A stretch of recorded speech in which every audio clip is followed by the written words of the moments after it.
Hello guys, magandang hapon. Welcome to my vlog and welcome to my YouTube channel, LA Style Mix Vlog.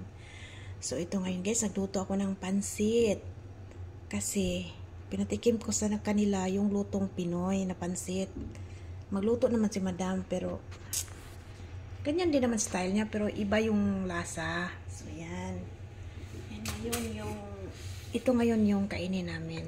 Sila ayaw nila kumain ng kanin kapag pansit ang niluto or bihon or tanghon. Ayaw nila kumain ng kanin. So ako, kasi sanay tayo na kumain ng pansit at may kanin. So kakain ako ng pansit mamaya na may kanin. So ito na. Yan, may karne yan. Yan, lutong Pinoy, pansit, guys. Yan. Ito ulam namin mamaya. Ay, ulam ko kasi sila. Ito lang kainin niya. Ayaw nila ng kanin.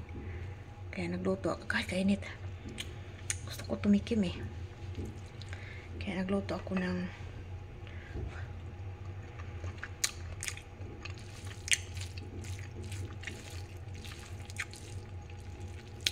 iba talaga yung lasa natin ba. Pinoy magluto, iba talaga. Pero nilagyan ko lang siya ng ganito kasi sila pag nilalagyan, alam niyo ba kung ano to guys? Yan, dalunggan. Tainga ba? Ano ba tawag yan sa atin? Ay, yan. Yan. Tainga, hinati-hati ko kasi lalagyan nila ng ganyan kapag magluto sila.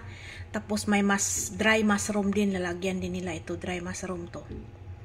Ang dry mushroom kasi guys, kapag nilalagay mo sa mga ginisa, ang bango. Kaya nilalagyan ko niyan. So yan yung di alam ni Madam na nagluto ako niyan. Kasi itong pansit, sobra to nung nagluto siya. Kaya sabi ko, sayang naman to masira lang. Eh, lutuin ko nga. So ngayon, di ako nagluto ng ibang ulam. Ito lang.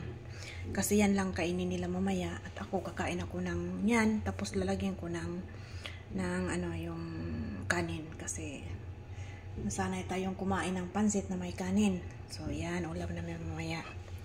Pansit, lutong Pinoy. Yung lasa kasi sa kanila, lasa at amoy iba.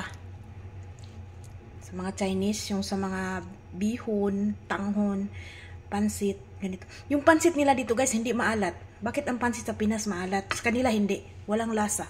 Para lang siyang harina, yon lang. Pero sa atin kasi, maalat yung pansit natin. Yung kulay, same lang. Yung laki, same lang din. May malalaki din na pansit dito. Yung square yan. Yan siya. So, ito ganito. So, yan lang siya guys. Bye-bye guys. Magandang hapon. Para hapunan na to. Bye-bye.